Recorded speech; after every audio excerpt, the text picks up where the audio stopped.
Olá pessoal, tudo bem? Hoje nós vamos ver música e geografia, uma música em inglês, mas lógico, eu vou passar para vocês a letra traduzida. Um cavalo sem nome é a canção. Na primeira parte da jornada eu estava olhando para toda a vida. Havia plantas, pássaros, pedras e coisas. Havia areia, montanhas e anéis. A primeira coisa que eu encontrei foi uma mosca voando. Aqui ele já está fazendo uma relação ao quê? Aos aspectos naturais que ele encontrou no início da viagem dele pelo deserto. Como é uma música em inglês, a gente tem a noção que a banda se inspirou em algum deserto lá da América do Norte. Pode ser o Mojave, pode ser o Sonora. A oeste do deserto de Mojave, a gente vai encontrar montanhas que são as montanhas rochosas que a gente conhece lá dos Estados Unidos. Características de um deserto, próprio relevo que comentamos. Um deserto geralmente ele é quente, falta chuva, então consequentemente eu vou ter um solo árido, uma vegetação não tão exuberante, falta de água e com certeza o que ele escutou, o que ele viu foi uma mosca voando. É bem comum ter moscas em algumas partes dos desertos. O céu sem nuvens, o calor estava quente, o chão estava seco, mas o ar estava cheio de som. Se o ar estava cheio de som, ele pode estar fazendo uma referência ao vento, que é o ar em movimento. Eu atravessei o deserto num cavalo sem nome. Foi bom sair da chuva. No deserto você pode se lembrar do seu nome, porque lá não há ninguém para te aborrecer.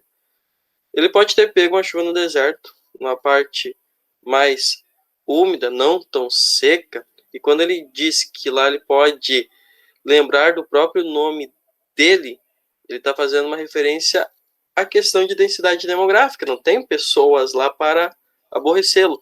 Quanto ao cavalo sem nome, é bem provável que ele tenha encontrado um cavalo selvagem, domado, e usado esse cavalo, porque aquela região ali ainda é comum encontrarmos alguns cavalos selvagens.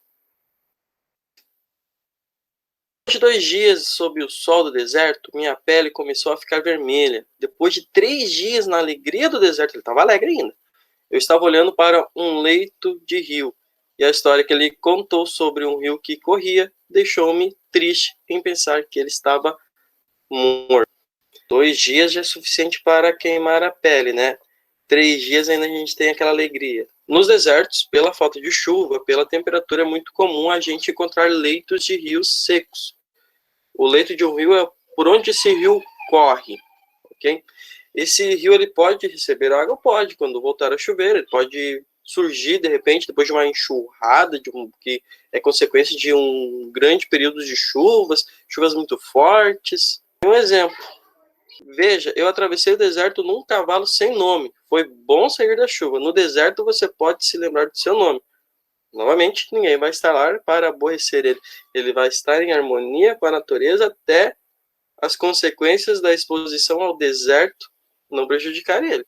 Daí vem, depois de 9 dias eu libertei o cavalo, porque o deserto tinha virado mar. É muito comum desertos encontrarem o mar, porque o próprio mar pode ser o responsável da existência daquele deserto. Se o mar tem ali uma corrente fria, a corrente fria vai resfriar essa água, eu não vou ter evaporação dela, consequentemente eu não tenho formações de nuvens e eu vou ter uma queda no índice pluviométrico, praticamente eu não vou ter chuvas regulares. Havia plantas, pássaros, pedras e coisas, havia areia, montanhas e anéis. O oceano é um deserto com a vida submersa e um disfarce perfeito por cima. Sob as cidades há um coração feito de chão, mas os humanos não darão nenhum amor. Vamos por partes então aqui, né, galera? Havia plantas, pássaros, pedras e coisas. Bom, o deserto é uma coisa. Agora, se eu tenho o mar encontrando ele, eu posso ter como consequência também, se eu tenho a umidade do mar, eu vou ter a formação de algum tipo de vegetação, eu vou ter a vida marinha, eu vou atrair os pássaros, uma cadeia alimentar toda. Havia areia, montanhas e anéis. Está se referindo novamente ao encontro do continente com o mar. As montanhas, elas também encontram o mar. O oceano é um deserto com a vida submersa. Faz referência que por cima do oceano a gente não vê nada. e por baixo é uma riqueza de vida. Sob as cidades há um coração feito de chão. Quando a gente fala das cidades, a gente tem que lembrar que elas estão em cima de alguma coisa. Eu tenho cidades que são construídas nos desertos. Eu altero o ambiente para construir uma cidade. Mas os humanos não darão nenhum amor. Amor ao quê? Ao deserto, a experiência que ele teve. Só para terminar, por que ele libertou o cavalo? Ele não ia mais usar ele. Deu liberdade. O cavalo foi viver no deserto. Será que ele libertou esse cavalo sem dar um nome a ele? No encontro do deserto com o mar. A gente tem outro exemplo muito pontual assim no mundo, que é o deserto da Namíbia, que são dunas e dunas. Esse deserto fica lá na África. E essas dunas encontram diretamente o mar. A gente pode estar aqui fazendo referências a desertos, mas quais seriam esses desertos que a banda se inspirou? A gente pode falar do deserto de Sonora, que ele realmente encontra o mar.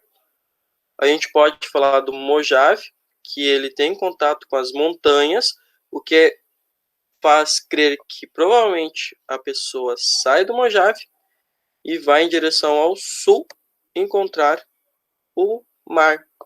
Se for para o oeste, vai encontrar montanhas. Para o leste, tá? Podem ver aqui, ele não vai encontrar um leito de rio seco, ele vai encontrar o leito do rio Colorado, que é abundante em água. É bem provável que aquela vegetação que ele disse que encontrou aqueles animais tem uma relação aqui, ó, com o rio. Um rio traz a vida. Certo, galera? Forte abraço.